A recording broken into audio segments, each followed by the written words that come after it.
Alright, I'ma say it. It's not gonna be pretty. You know, you might want to take a seat. Restrain yourself if you have to. I think FRIEREN Beyond Journey's End is boring. Hey, hold on now. But that's okay. My favorite type of anime and manga is action and high stakes drama. It doesn't necessarily have to be shonen, but there's a lot of shonens that fit into that category. I believe that all of y'all think that I have a case of smooth shonen brain, because whenever I mention the fact that I like shonen, y'all run away from the video like it's gonna give you AIDS. But like everybody else, I just gravitate towards anything that's able to keep me interested. And FRIEREN was definitely able to do that. Okay, students, this is a view farming tactic that I like to call LFL.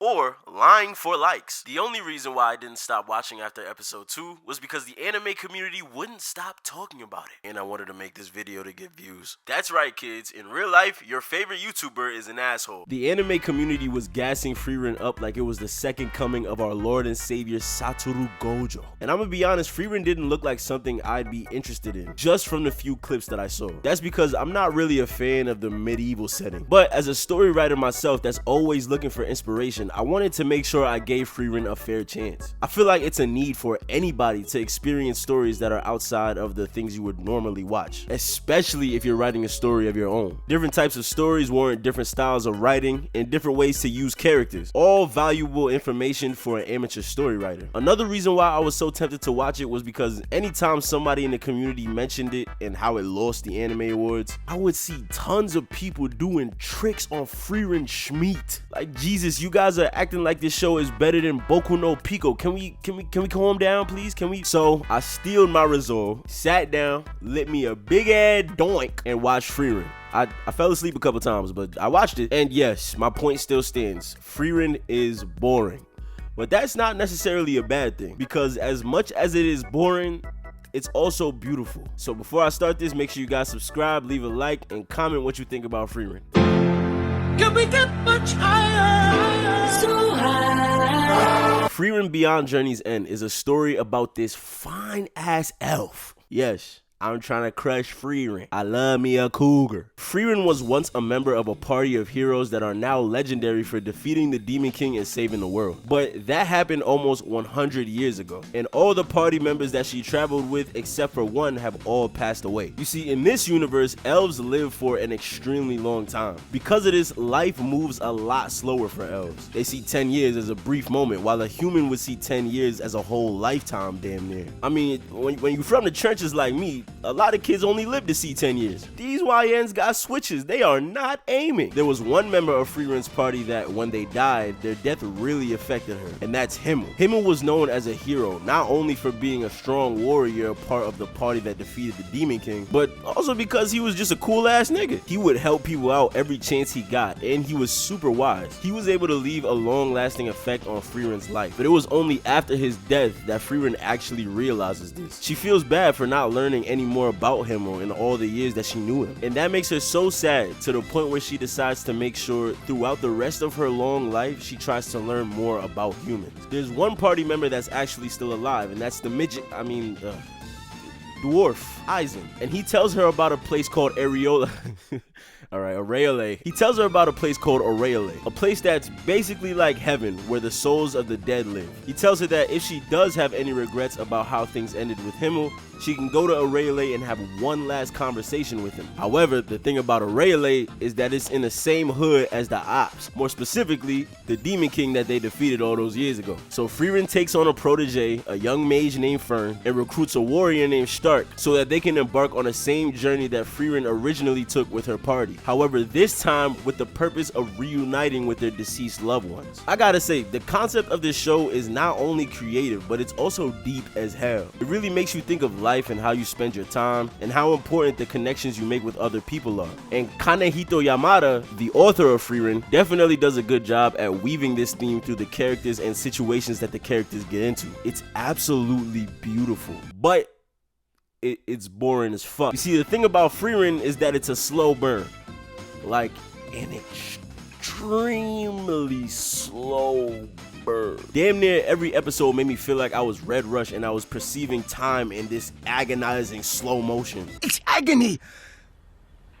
But with you, it's agony. Most of the show is people walking around and talking. And of course, Frieren's fine ass getting excited over mundane spells, which I'll admit was pretty cute. Frieren is love, Frieren is life. But god damn, nigga, shut up and blast somebody in the face with a magic beam, please. Throw hands. This series takes place in a fantasy setting, so of course they have things like attack magic and evil monsters around, and yes, we do see that, but it wasn't enough for me. One of the reasons why shonen is my favorite genre is because this action that I'm looking for is woven into the themes just as much as the characters are. Two characters might fight because they're having a clash in ideals. A fighter might get a power-up mid-battle after learning a lesson or overcoming some sort of hurdle. Just think about it. I get deep themes, great storytelling, and I get to see somebody get punched in the face. That's like being gifted a plate of soul food and a thick little shorty waiting to eat you up after you just ate. It's the perfect combination. Frieren is not like this. Yes, there is action, but it's very few and far between truckloads of dialogue. Even when the fights are happening, the characters just won't shut up. For example, when Frieren is taking the first class mage exam, she gets into a fight with this boomer mage Dankin. And I'm over here like, finally some action. Two high level sorcerers is about to get down, you feel me? They about to get with it. But I swear to God, before they even throw a punch, they start flirting with each other for at least 5 minutes, real time. And it's like, bruh, I need more violence, come on. Now, I'm not gonna take credit from Frieren. A lot of these conversations were insightful, but also most characters talk very similarly, just extremely calmly with blank stares. You do run into the occasional fun characters like Luvina and Kane, but most of it is just very calm conversation. Like by the end of the show, I feel like I aged 10 years. Nonetheless though, when we do get action, it is very well animated. The slave owners at Madhouse must have had whips and chains galore, because these animators is going absolutely insane. They wanted to make sure that this woman had as much aura as possible, and I can't lie, man, they did the damn thing. Frieren really be getting down, like, don't mess with my shorty, you feel me? Aura, kill yourself.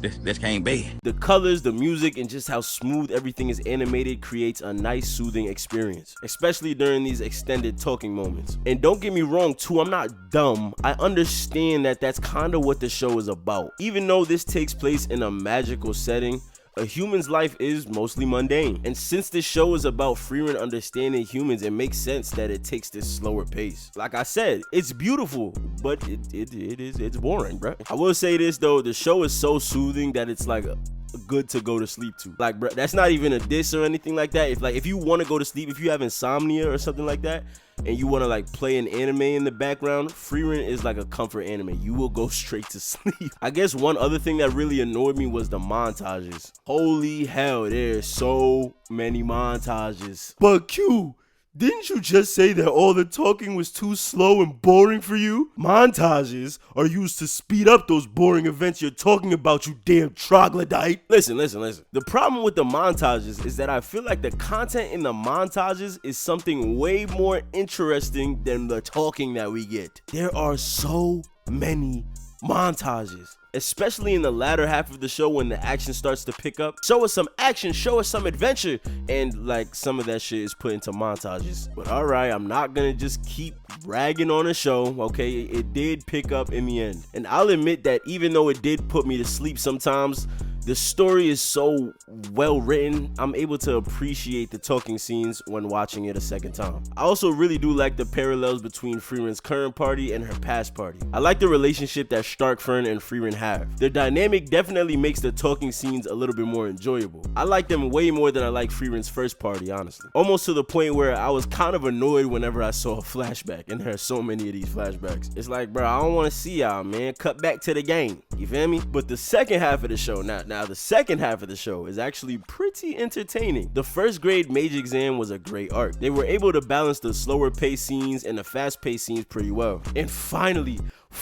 we get some action. Yes, old men is getting down with the YNs, no guns, all fists. Hoes is getting stabbed, bodies is getting dropped. That's what I'm talking about. And of course, with all of this, we got introduced to some new characters. I used to have hoop dreams until I found out there were other ways to score.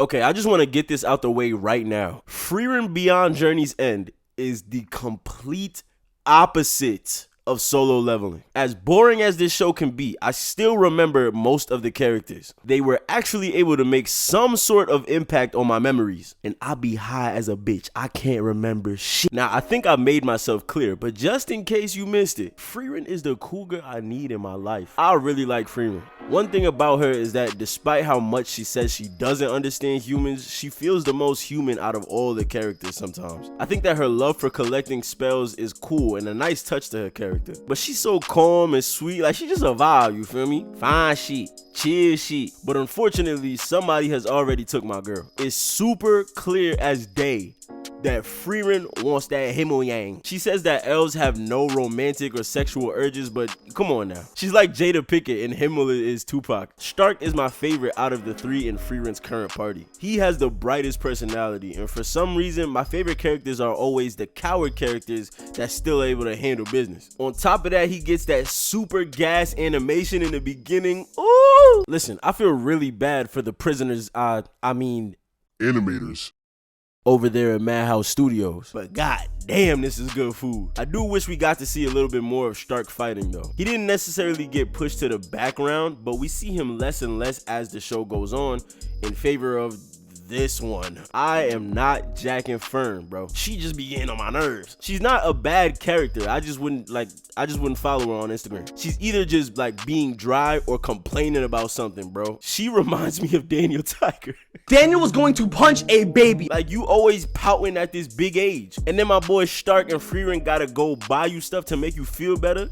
Like, who is you? It even gets called out in universe how dry she can be, like even in the way she fights. And she's lucky as hell that her character bounces off of FRIEREN so well. And then she's always thinking that Stark is a pervert. Like, you're the one with the dirty mind, bro. My boy not even on that, and you playing mad defense. It's always the ugly friend playing mad defense. When it comes to FRIEREN's past party, these guys are really boring to me, man. Aizen is just kind of hanging around most of the time he's on screen. Heiter's only gag is that he's a priest that does unpriestly things. Like, we get it, he's a priest that drinks. So what? There are priests out here unmonetizing kids. This guy's a low-level sinner, and him would just seem too perfect for me. Like, yeah, sure, he's cool and athletic and he can fight and he's a good Samaritan and he's pretty wise and knows a lot about human nature.